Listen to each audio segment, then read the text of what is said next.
¿Cómo estamos? Seguimos con Acción 10 en la mañana. Está ya con nosotros el doctor Javier Bravo, diabetólogo, y vamos a conversar sobre la insulina y la obesidad. Estas dos situaciones que tanto daño le pueden hacer a nuestro cuerpo. ¿Cuál sería el tratamiento idóneo? Ya el doctor nos lo va a explicar. Bienvenido, doctor. Gracias por acompañarnos. Gracias, Odile, una vez más aquí en la revista. Primeramente, pues darle gracias a Dios por un día más de vida, llevando temas de interés como es la diabetes. Recordemos que la diabetes es una enfermedad crónica no transmisible que se caracteriza por los altos niveles de glucosa fuera del rango normal. Cuando hablamos de insulina, hablamos de un tratamiento en el cual el paciente tiene miedo al final, porque cuando el médico le indica insulina, lo primero que el paciente dice, bueno, ya estoy en una etapa terminal, ya siento que los medicamentos no me llegan, siento que esto me puede provocar algún daño en la vista y una serie de cosas que el paciente entra en temor, y algunas veces hay pacientes que lo abandonan. Pero hay que recordar que la insulina es un tratamiento estándar para tratar la diabetes. Hay insulinas de acción corta, hay insulinas de acción intermedia, hay insulinas de acción prolongada, que el paciente tiene una variedad para manejar, ¿verdad?, lo que es la parte de su enfermedad, y de esa manera controlar la diabetes. Recordemos que la diabetes a largo plazo mal controlada te puede llevar a complicaciones, ¿verdad?, como son las neuropatías y algunas veces hasta amputaciones. Hay que hablar algo muy importante, que hay algunas insulinas que se han identificado hoy en día y que ya son aprobadas por la FDA, que se pueden utilizar como tratamiento estándar para la diabetes, al igual que los hipoglucemiantes, y importantísimos, que hacen a los pacientes bajar de peso, ¿verdad? Udili, hay unas nuevas que han estado mencionando ahí, que se utiliza por lo menos una vez a la semana, y estos pacientes pueden perder aproximadamente de 10 a un 15% de peso corporal. Doctor, esto no se puede retomar individualmente, o decir, yo quiero hacerlo para tener un énfasis en esto, no automedicarse, invitarlo a no automedicarse. Quien tiene que orientar la cantidad y el tipo de tratamiento es el especialista en este caso. ¿Qué sucede si se abusa de esto y no es un diabético? Exactamente. Por mencionar uno de los nombres, que hay muchos, es la semaglutida, la famosa Ozempic, que viene a controlar la diabetes. Sí. ¿Qué el efecto que hace este tipo de fármaco? Actúa a nivel intestinal, liberando péptidos que ayudan bastante a mejorar lo que es la eliminación del páncreas o la liberación de insulina a través del páncreas, y a nivel cerebral promover, ¿verdad?, lo que es la parte de la disminución de la saciedad y el hambre. Sí. De tal manera que el paciente debe ser seleccionado para su uso. Es aquel paciente diabético con obesidad. Es decir, es aquel paciente que tiene un índice de masa corporal mayor de 32, 33, hasta en adelante, hasta obesidad mórbida. Ese tipo de pacientes son candidatos a utilizar este tipo de fármacos, que nos ayuda a mejorar la glucosa y nos ayuda también a controlar el peso.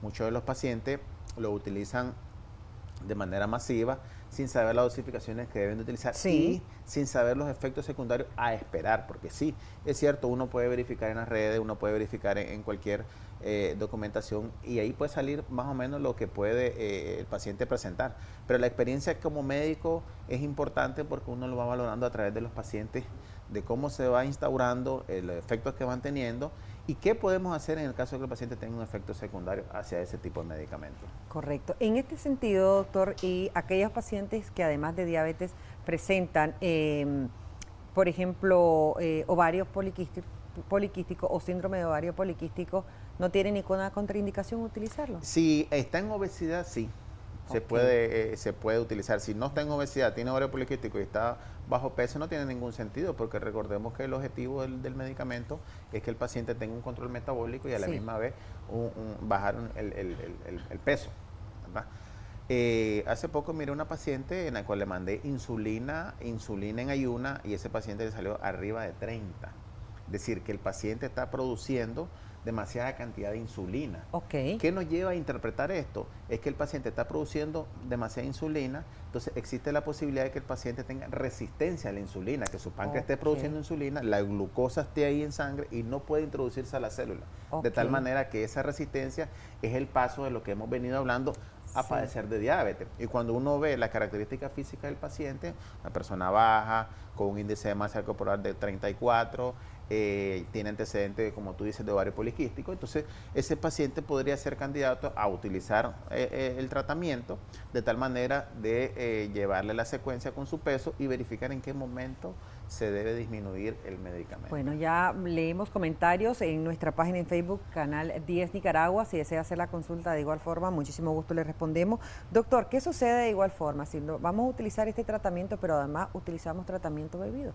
Exactamente, Pastillas. se puede utilizar, ya hay estudios clínicos donde hacen la relación a aquellos pacientes que están utilizando dosis bajas de este fármaco asociado a un hipoglicemiante oral como metformina, como glibenclamida, que estimulan nuevamente la producción de insulina, hacer cambios de hábito alimenticio y se han visto resultados muy buenos, la hemoglobina glicosilada baja, el paciente baja lo que es la parte de la circunferencia abdominal, baja su riesgo de hipertensión, baja también su problema metabólico como es el colesterol y triglicéridos. Sí. Por ende, el paciente está bajando de peso y todo vuelve no a la normalidad como tal, pero sí va acercándose a la normalidad.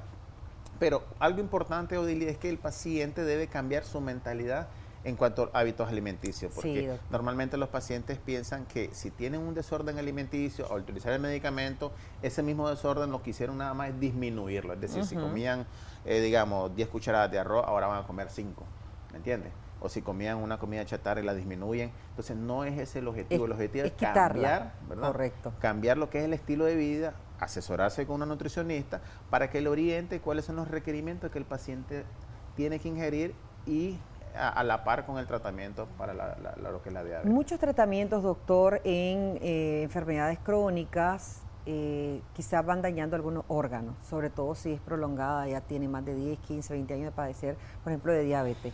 ¿Qué sucede con este tipo de medicamentos para aquellas personas que lo utilizarían también para bajar de peso?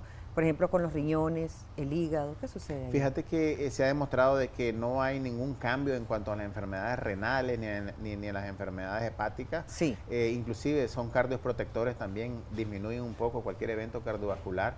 Se puede utilizar meramente en ellos sin ningún problema, siempre y cuando monitorearlo, ¿verdad? Cada 15 días, cada mes, en cuanto al peso, en cuanto a los niveles de glucosa, en cuanto a la hemoglobina glicosilada, hay que estar verificando totalmente estos exámenes, por lo menos una vez al mes, y determinar la dosificación que puede tener ese paciente. Inclusive puede ser que ese paciente solo amerite el tratamiento de una vez a la semana sin hipoglicemiantes orales y a la misma vez con cambio del estilo de vida, ese paciente le puede ir muy bien. Correcto. ¿Entiendes? Pero más sin embargo, el paciente debe someterse a un historial clínico y a la misma vez una evaluación de laboratorio importantísimo para determinar si es candidato o no. Así nos escriben nuestros amigos televidentes a nuestra página en Facebook. Escuché que en Estados Unidos pues están utilizando un tipo de este tratamiento para pacientes diabéticos.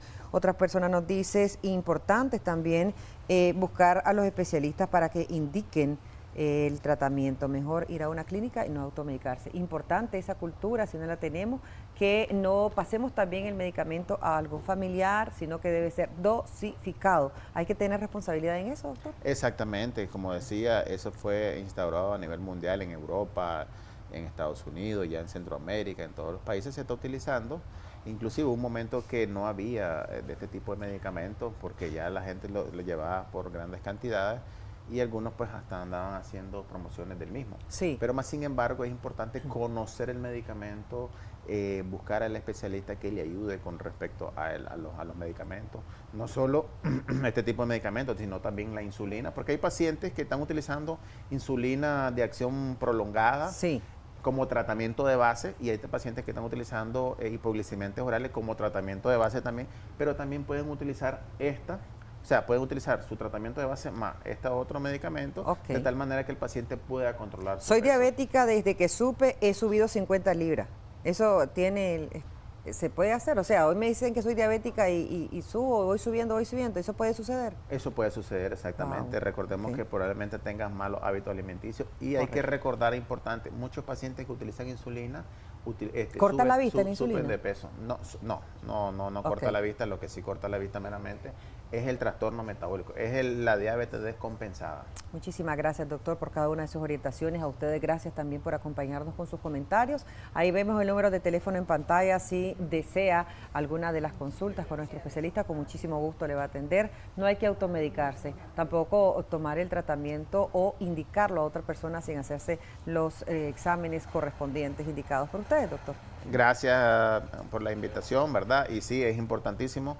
Con el medicamento hay que buscar al especialista que se dé cuenta que es utilizado también en pacientes diabéticos y que puede mejorar el estado de salud del paciente. Así es. Doctor Javier Bravo con nosotros, diabetólogo. Vamos de inmediato con Andurín Ortiz.